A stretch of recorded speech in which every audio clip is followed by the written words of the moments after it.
Shigeharu Kobayashi, and I'd like to invite you to an art show. We're having a big opening exhibition of paintings by Osamu Kobayashi. Osamu grew up in Columbia, South Carolina. He's also my brother, and we grew up together here, and he then went on to Greenville, where the South Carolina Governor's School for Arts and Humanities is, and he got a great foundation in visual arts and in painting, and then he went on from there to college to study painting, and then on to New York, where he lives and works today.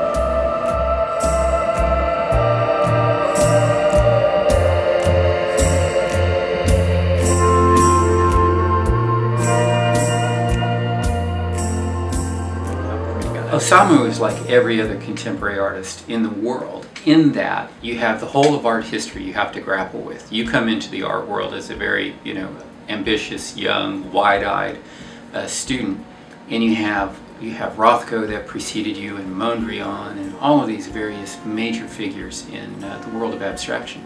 And how do you deal with that anxiety of influence? Well, you can be brave about it, and what Osamu does is says, okay, I understand hard edge, and I'm going to use that. I'm going to incorporate that. And I understand color field, and I'm going to incorporate that. But I also understand what it is to be painterly, and I'm going to incorporate that. And he doesn't stop there. He said, also, there's this whole idea of being conceptual beyond the surface of the canvas itself. So you've got this interplay of color field painting and hard edge and painterly qualities all happening at the same time. And yet the artist manages to invite us to say, well, wait a minute, there's this odd poetry going on here, And I think something that strikes me about how 21st century Osamu is to me, he seems to be sampling. Almost like somebody in music samples little bits of different recordings and mixes them together.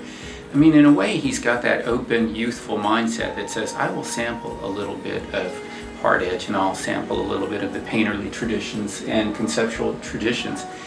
So that ability to sample in that way, what allows you to do that in the same way that musicians do it is a broad knowledge of that field. You have to know what is out there and what is useful to me and what is it that will work together. What will be surprising when I put it together. And so for the Columbia Museum of Art, when we get paintings that engage the visitor that way, that are open-ended and poetic, and yet have grappled with the history of art that has come before the artist in an intelligent way and disciplined way, it's a win-win because we're offering our viewers a chance to grapple with something that is thoughtful, disciplined, finished, and yet unfinished. It needs you to complete it.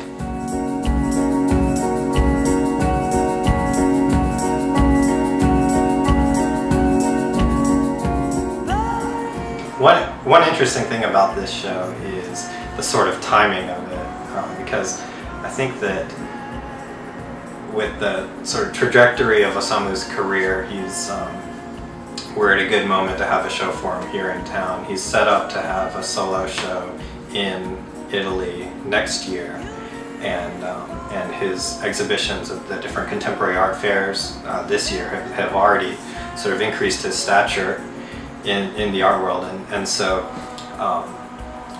it's like we're at a really good moment for him to have a show here in Columbia, because I'm really not sure if it would even be possible at this time next year, for example. So I'm glad that we were able to come together and put all this together.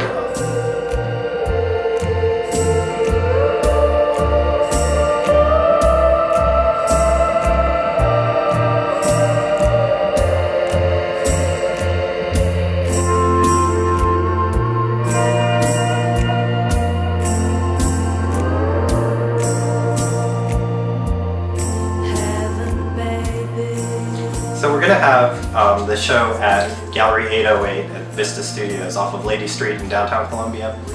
It's a great space. They've got great walls there. We'll have probably between 5 and 10 paintings up on display at the show. We'll also do some other events in conjunction with the art museum and other arts organizations in town here. There are a number of other galleries who support his work, and arts professionals who are really excited to have him come to town. You know, the added sort of benefit for us here at the Columbia Museum of Art by having a work by Osamu Kobayashi is that, as many know, he was born here in Columbia, South Carolina, and it's great to have an example in front of the community of how someone can come out of Columbia, get involved with the national and then eventually international art scene and enjoy tremendous success, as Osamu has done. So not only can local people enjoy the work of art, but they have before them an example of someone who can engage, you know, the business aspect of the real live art world, succeed on a national level and again international level. And that's a different kind of inspiration, and we're just thrilled to be able to tell that story, his story, to our visitors.